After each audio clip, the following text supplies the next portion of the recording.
Hey, Sarah with NextGEN Medium. I'm a psychic medium intuitive, and yeah, I'm on a mission. I got missions. I want you to know that you have soul abilities too. It's not special. Everybody can do it. Everybody's psychic. Everybody's able to communicate with the dead. Everybody has healing abilities. It's whether you believe it and use it. That's what makes you special.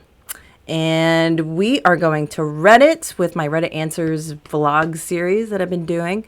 I also have a podcast if you're in development that could help you out as well. I've been getting a lot of feedback about it lately, and it's great to hear that it's helping people. And I'm very excited that that can do that.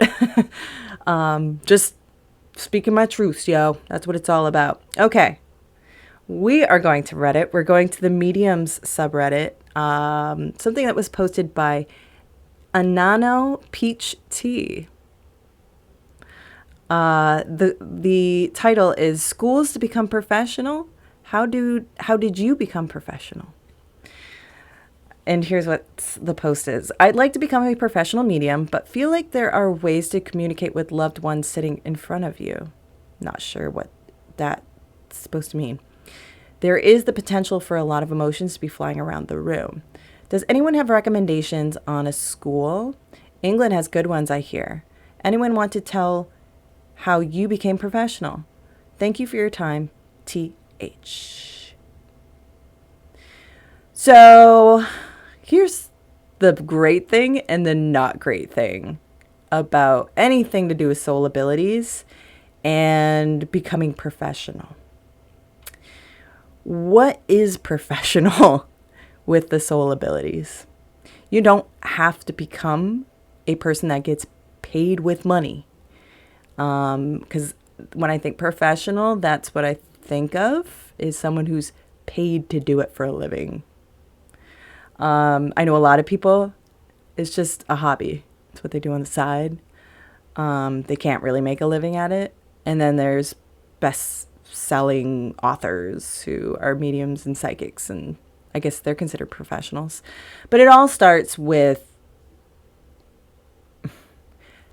gaining the experience in doing it, which takes a lot of research on your part. People do a lot of reading to see what other mediums, other people who claim they're mediums and psychics, what they have to say about their experiences. There's plenty of people out there that can give you a class on that stuff. But it's hard. It's not like there's a government entity that's overseeing the legitimacy of people doing this kind of stuff, that are getting paid for it. So, yeah, I think there are schools you could go to train you and maybe get some sort of certification. But in the end, there's not like a legitimate place that certifies you official.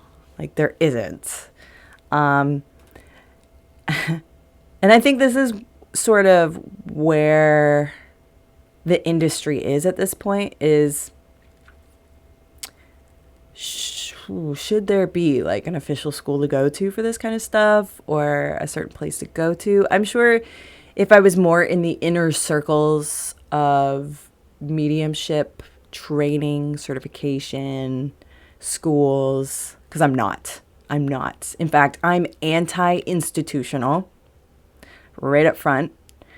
So maybe I have a little bit of bias on this subject, but I mean, there's stuff out there. There's plenty of people that are doing classes to train you.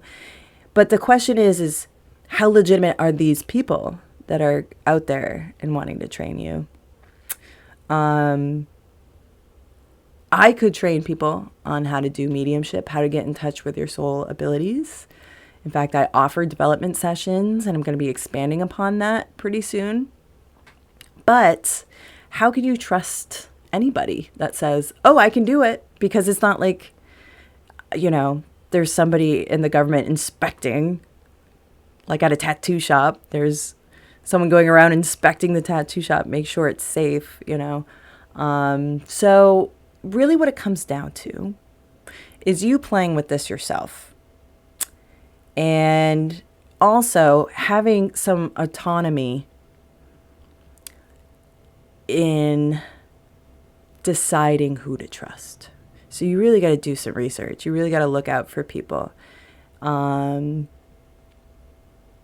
will say from my experience, I have come across mediums that I have just initially given my trust over to because they seem like they know what they're talking about. And for the most part, I feel like these people have great intentions. There have been a couple that I've come across where I gave that initial trust because it felt okay. But after some time, listening to their teachings or how they explained things didn't seem to align with what I understood. And some of it's preference, especially when you're talking about religious things. Like, I don't want religion as part of what I do. I understand that's part of what other people do. That's fine. But it's not for me. And in other ways, there have just been things that, like, seemingly legitimate mediums who've been doing what they've been doing for a long time, say something or go off on a diatribe of some sort, and I can't relate. And for me, that's when my intuition puts up a red flag. If I can't relate based on the experiences I've had that I have deemed legitimate mediumship experiences or, you know, intuitive experiences or psychic experiences. It's all linked. It's all related. And so there has been a time with at least one person where I was going to take a course with this person. I shelled over hundreds of dollars. And I was really excited to take this course, travel down to Boston and take this course. But I heard this one YouTube video. I like to listen to YouTube videos while I do work or whatever. And there was some sort of subject matter that completely changed what I thought about this person. And thankfully, the pandemic came around and kind of canceled the class on me. And I got my money back because what I learned about that person changed how I thought about that person as sort of a mentor. So always have skepticism with who your faraway mentors are. And there's going to be a lot of them because it's hard to find people around where you live. And it's hard to be a person who's exploring, who's willing to give that egoic part of themselves away to a local person. It's easier to Zoom with somebody across the country that you've grown a relationship with through their podcast. I'm giving me as an example, because you've come to trust what I have to say and you trust my intention. And that's when you reach out and you go, okay, I think I want to hear what this person has to say about my situation. And it does cost money because it takes energy and it takes time. But it's life-changing, you know, when you find the person or the people that you connect with in a way that's your truth. You're going to develop your truth. So when you are reaching out for how do I become professional? Well, first, you got to discover this stuff for yourself and feel that this is legit. This is real. I've experienced it. This is real. From there, you have to go out and find the people that are doing what I do, have a website that I do, or have a podcast that I do, and connect with them on a level that speaks your truth, like through and through. If there's any glimpses of red flags and it kind of wears you down a little bit, that's a good indicator that there's plenty other people that you can resonate with. You want to resonate. So do you have to become a professional by going to a school? Absolutely not. That's kind of the joy of the soul ability stuff right now. That could change. And I'm waiting for that ball to drop. But you become professional by working it, believing in your abilities, offering it to people, giving away free readings to hone in on your craft, to gain your confidence. You don't need a certificate to tell you that you can do the things. For me, my goals is good feedback. And maybe that's what you need to look for in who your mentors are. Look at the reviews.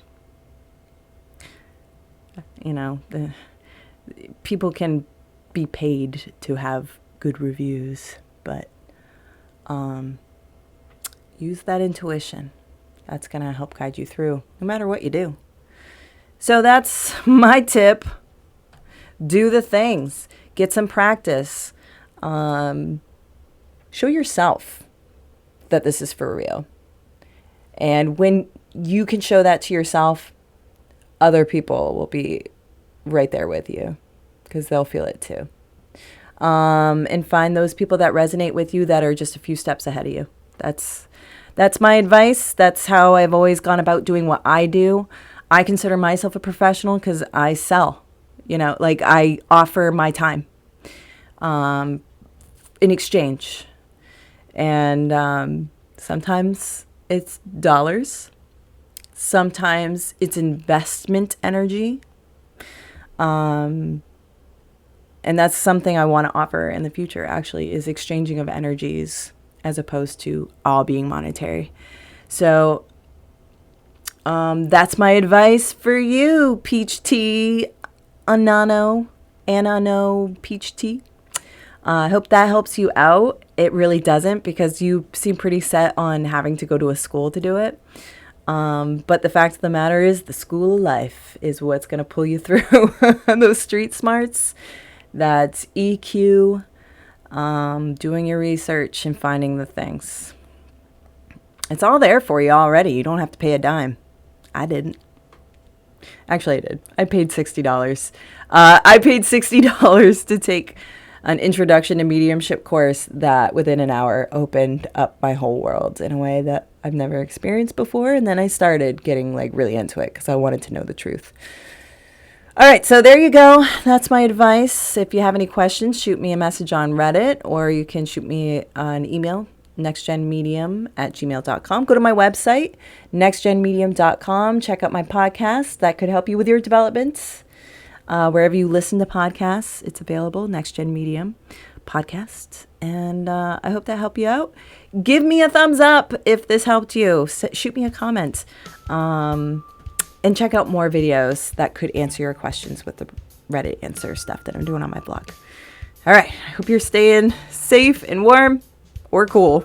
It's really hot up here in Maine right now. So have a great rest of your day.